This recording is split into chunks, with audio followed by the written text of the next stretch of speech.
a mammal using nuclei from adult somatic cell। हमको एक cloning करना है, और वो क्लोनिंग किसका करना है कि एक एडल्ट के सोमेटिक सेल को लेकर के क्लोनिंग करना है। क्लोनिंग का मतलब ही क्या होता है कि बिना फर्टिलाइजेशन के, हाँ, सोमेटिक सेल से उसी के जैसे एक एनिमल का बनाना, उसी के जैसे एक ऑर्गेनिज्म का बनाना क्या कहलाता है? क्लोनिंग कहलाता है। तो जो क्लोनिंग रियल में किया गया, वैज्ञानिक स्कॉटलैंड में जो रोजलिन इंस्टीट्यूट था ना, वहां के वैज्ञानिकों ने जो एक्सपेरिमेंट किया वो क्या था, देखिए कि उन्होंने सबसे पहले तो एक फीमेल लिया, उस फीमेल से उस साइड को निकाला। ये फीमेल का स्पीसीज क्या था? स्कॉटिश ब्लैकफेस स्ट्रेन, जो कि एक प्रकार का उस साइड डोनर है। यहां से हम सेकेंडरी साइड निकालेंगे, यानी कि ओवम निकालेंगे, समझ लीजिए आप, ठीक। और दूसरा स्पीसीज क्या था? फिन डॉर्सेट स्ट्रेन, ये इसका स्पीसीज हो गया, ये भी फीमेल है। इसके मेमोरी ग्लैंड से, इसके दूध ग्रंथि से हम सोमेटिक सेल निकालेंगे। दूध ग्रंथि का ही सोमेटिक सेल क्यों लेते हैं बोलने पर? क्योंकि वहां से सोमेटिक सेल को आइसोलेट करना आसान होता है, इसलिए वहां का सोमेटिक सेल लिया जाता है, ठीक। तो ये उस साइड डोनर हो गया, और वो न्यूक्लियर डोनर, वास्तव में सोमेटिक सेल का न्यूक्लियस लेने वाले हम लोग, इसका न्यूक्लियस और इसका साइटोप्लाज्म। तो इसका उस साइड डोनर बोलो या साइटोप्लाज्म डोनर, और ये न्यूक्लियर डोनर, ठीक है ना। चलिए आगे बढ़ता हूं, देखिए अब तो हमारे पास जो इधर का स्कॉटिश ब्लैकफेस स्ट्रेन था, उसका सबसे पहले क्या किया हमने? एग को रिमूव किया, सेकेंडरी साइड को उसके बॉडी से हटाया, और उसमें से उसके अंदर जो भी क्रोमोसोम था, जो भी स्पाइंडल फाइबर बना हुआ था, उस साइड चूंकि सेल साइकिल की प्रोसेस में रहा होगा, सेल डिवीजन कर रहा होगा, तो क्रोमोसोम कुछ न कुछ स्थिति में होंगे, स्पाइंडल फाइबर बना होगा। तो माइक्रोपिपेट का इस्तेमाल करके, माइक्रो टेक्निक का इस्तेमाल करके उसके अंदर के क्रोमोसोम को चाहे जिस भी फेज में हो, और उसके स्पाइंडल फाइबर को हमने आइसोलेट कर लिया, उसको हटा दिया, रिमूव कर दिया।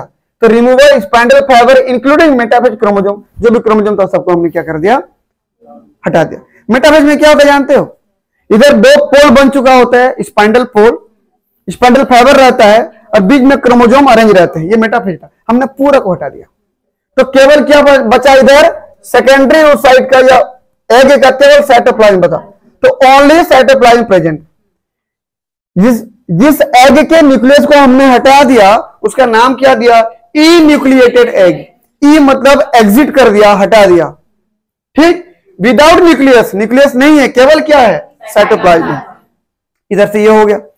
इधर का क्या हाल था देखिए, तो कि फिन डॉर्सेट जो स्ट्रेन था, उसके, ये भी फीमेल थी, इसके मेमोरी ग्लैंड से हमने सोमेटिक सेल को आइसोलेट किया था। ये अडर सेल, अडर मतलब मेमोरी ग्लैंड का सेल, तो मेमोरी ग्लैंड के सेल को हमने सोमेटिक सेल का आइसोलेट किया। चूंकि सोमेटिक सेल है तो डिप्लॉइड कंडीशन में होगा। हैप्लॉइड कंडीशन में कौन होता है? Germ cell. जब डिवीजन कर रहा होता है, म्यूटेट डिवीजन फर्स्ट सेकंड में चल रहा होता है, तब वो हैप्लॉइड होता है, बाकी समय वो भी डिप्लॉइड रहता है। लेकिन सोमेटिक सेल तो हमेशा डिप्लॉइड रहता है, कभी अर्ध शुद्ध विभाजन थोड़ी करता है, सोमेटिक सेल नहीं करता है। तो क्या हो गया? सोमेटिक सेल डिप्लॉइड स्टेज में, क्रोमोसोम की दो सेट हैं, इसको हमने ग्रो किया। Grow in culture medium in G1 phase, मतलब इसको ये जो जिस भी फेज में हो हमने ग्रो किया, सेल की संख्या बढ़ती गई, हमने एक ऐसा सेल साइकिल इनहिबिटर डाल दिया जो जाके G1 फेज में रोक देता हो। भाई अलग अलग फेज के सेल साइकिल इनहिबिटर अलग अलग होते हैं, तो हमने क्या किया? इस सेल को ग्रो किया, इसकी संख्या को बढ़ाया, और G1 फेज के सेल साइकिल इनहिबिटर को डाल दिया। जैसे डाल दिया, चाहे सेल किसी भी फेज में क्यों ना हो, जैसे कोई S फेज में था तो G2 फेज में आएगा, फिर G1S G2M ये चलता है। तो S फेज में आएगा, फिर G2 फेज में आएगा, फिर M फेज में आएगा, फिर G1 फेज में रुक जाएगा। अगर कोई सेल बोलूं कि M फेज में ही है तो M फेज से सीधा G1 फेज में आकर रुक जाएगा। कोई बोलूं कि G2 फेज में है, G2 से M में आकर रुक जाएगा। कोई बोलूं कि S फेज में है तो S G2 M फिर G1 में रुक जाएगा, और कोई G1 फेज में है तो वहीं पर रुक जाएगा। तो कुल मिलाकर कोई भी सेल किसी भी स्टेज में क्यों ना हो सेल साइकिल के, आखिर आके G1 में रुकेगा ही, क्योंकि हमने G1 फेज का सेल साइकिल का इनहिबिटर डाला है। तो यहां पर आप सारे सेल किस फेज में मिलेंगे आपको? तो ऑल सेल इन G1 फेज। और इन सभी सेल को इस ई न्यूक्लिएटेड एग के साथ क्या कर देंगे? मिक्स कर देंगे और हाइब्रिडोमा टेक्नोलॉजी का इस्तेमाल करेंगे। ठीक, ये जब दोनों को मिक्स करेंगे, साथ में लाएंगे, तो क्या होगा? दोनों की सेल मेम्ब्रेन आपस में क्या होंगी? फ्यूज होंगी। पहले तो अटैच होंगी, अटैच होने के बाद हम क्या करेंगे? इलेक्ट्रिक करंट का यूज करके दोनों की मेम्ब्रेन को फ्यूज कर लेंगे। ये हाइब्रिडोमा टेक्नोलॉजी है। हाइब्रिडोमा टेक्नोलॉजी में पॉलीएथिल ग्लाइकॉल का भी यूज करते हैं और सेंडाई वायरस का भी यूज करते हैं। लेकिन यहां पर हमारी जो कंट्रोल में रहेगा वो कौन है? इलेक्ट्रिक। हम कितना करंट देना चाहते हैं हमारे कंट्रोल में है। ठीक है ना? इसलिए कौन सा टेक्निक यूज करते हैं हम लोग? फ्यूज विद इलेक्ट्रिक करंट दे करके दोनों की साइटोप्लाज्म को फ्यूज कर दिया, तो दोनों का साइटोप्लाज्म फ्यूज तो हुआ, प्लस न्यूक्लियस भी आ गया। देखो ये, अब ये जो स्थिति आ गई बिल्कुल जायगोट की तरह काम करेगी। आप हमेशा एक चीज सोच के देखना, एक जायगोट क्या होता है? एक हैप्लॉइड oocyte और एक हैप्लॉइड स्पर्म जब फ्यूज होते हैं तो oocyte बड़ी होती है, उसकी पूरा साइटोप्लाज्म रहती है और न्यूक्लियस का एक सेट रहता है क्रोमोसोम का। स्पर्म तरफ से एक सेट क्रोमोसोम आता है, मिल जाते हैं, डिप्लॉइड बन जाता है, क्रोमोसोम के दो सेट डिप्लॉइड और एग का साइटोप्लाज्म, ये जायगोट होता है। ऐसे यहां भी ये हो गया, ये साइटोप्लाज्म एग तरफ से आया था और डिप्लॉइड क्रोमोसोम सोमेटिक सेल तरफ से लाए थे। ये भी बिल्कुल जायगोट की तरह हुआ कि नहीं? तो एग साइटोप्लाज्म है, डिप्लॉइड न्यूक्लियस से बिल्कुल किसकी तरह है? जायगोट की तरह। इसको मैं क्या किया? कल्चर किया लगभग 7 दिन तक। क्यों करते हैं 7 दिन तक बोलने पर? क्योंकि 7 दिन तक ग्रो करने पर ये जो यूनिसेलुलर जायगोट था, एक सेल का जो जायगोट था, वो डिवीजन कर करके, क्लीवेज कर करके लगभग 100 या 100 से थोड़ा ज्यादा सेल की स्टेज में पहुंच जाता है, जिसको ब्लास्टोसिस्ट कहते हो। अब ब्लास्टोसिस्ट के चारों तरफ ट्रोफोब्लास्ट बन जाती है और अंदर में इनर सेल मास। अब ये जो ब्लास्टोसिस्ट होता है ये इम्प्लांटेशन के लिए तैयार रहता है। इसके लिए हमको एक अब एंडोमेट्रियम ढूंढना पड़ेगा, एक मदर ढूंढना पड़ेगा। तो हम ये जो दो अलग अलग हमने लिया था, एक जगह से सेकेंडरी oocyte लिया था स्ट्रेन, ब्लैक फेस स्ट्रेन वाले स्पीसीज से, और एक जगह से हमने सोमेटिक सेल लिया था। किससे? स्ट्रेन का नाम बताओ?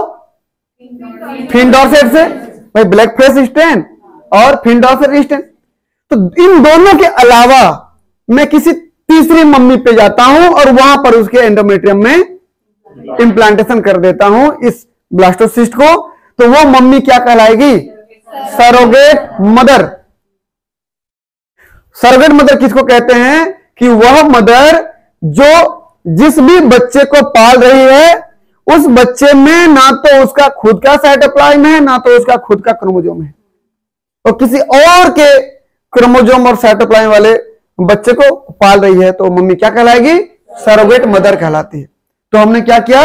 इसको किसी सरोगेट मदर के एंडोमेट्रियम में इंप्लांट कर दिया। तो ट्रांसप्लांट इनटू अनदर मदर, क्या बोलते हैं उसको? Surrogate mother. अपना पूरा समय लेगा प्रेगनेंसी का, पूरा समय लेने के बाद बच्चा डेवलप हुआ, पार्चुरेशन का समय आएगा, बच्चा पैदा होगा, बर्थ। फर्दर डेवलपमेंट के बाद क्या हो जाएगा? देखो, फर्दर डेवलपमेंट के बाद क्या हो जाएगा?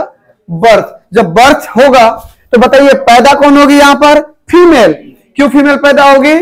क्योंकि हमने जो शुरू किया था स्कोटिक ब्लैक फेस स्टेन, ये भी फीमेल थी, फिन डॉर्सेट स्टेन ये भी फीमेल थी, इसके मेमोरी ग्लैंड से लिया था ना, एक्स क्रोमोसोम था सेक्स क्रोमोसोम में। तो ये एक्स क्रोमोसोम की वजह से ये जो बच्ची पैदा होगी, ये बच्ची क्या होगी? फीमेल। ये फीमेल होगी, female Finn Dorset sheep. Finn Dorset, अब बताइए, चूंकि न्यूक्लियस किसका था? फिन डॉर्सेट का था, इसीलिए पूरा सकल सूरत, पूरा बॉडी किसके जैसे दिखेगा? न्यूक्लियस जहां से लेके आए थे, क्रोमोसोम जिसका था, फिन डॉर्सेट जैसे बिल्कुल पूरा दिखाई देगी। समझना? फर्स्ट क्लोन शिप, पूरी दुनिया का सबसे पहला क्लोन करके तैयार किया जाने वाला शिप का नाम क्या था? डॉली था। बोर्न ऑन 5 जुलाई 1996। कब पैदा हुई? 5 जुलाई 1996 को। कहां पे? At Roslin Institute of Scotland. Scotland के रोजलिन इंस्टीट्यूट में वैज्ञानिकों ने ये एक्सपेरिमेंट किया था और सफल भी रहा। इसको डॉर्सेट लैम भी कहते हैं। फिन डॉर्सेट फीमेल थी, genetically identical to nuclear DNA. किधर? फिन डॉर्सेट का जैसे आया था ना, बिल्कुल उसके जैसे दिख रही थी वो। या फिन डॉर्सेट स्टेन भी कहते हैं। ये देखिए, इसका जो सकल सूरत है ना, गोरा गोरा है, पूरा मतलब गोरी गोरी है, ये गोरी गोरी है किसके जैसे, इसके जैसे गोरी गोरी, इसके जैसे बिल्कुल नहीं, क्योंकि इसका पूरा न्यूक्लियस आया था उसके शरीर को बनाने के लिए, तो न्यूक्लियर डोनर के जैसे बिल्कुल दिखाई दिया। तो इस डॉली को बनाने के लिए पहली क्लोन्ड शीप कौन है, डॉली, ठीक है ना। तो इस डॉली को बनाने के लिए किसी प्रकार के स्पर्म और ओवम को फर्टिलाइज करवाए हैं क्या, नहीं। एग का साइटोप्लाज्म लिया, ब्लैक फेस स्टेन वाले का एग का साइटोप्लाज्म और फिन डॉर्सेट का न्यूक्लियर, दोनों को हाइब्रिडोमा टेक्नोलॉजी द्वारा मिक्स कर दिया और उससे जो बच्चा बना वो डॉली है। समझ में आया ना, ये सबसे पहला क्लोन।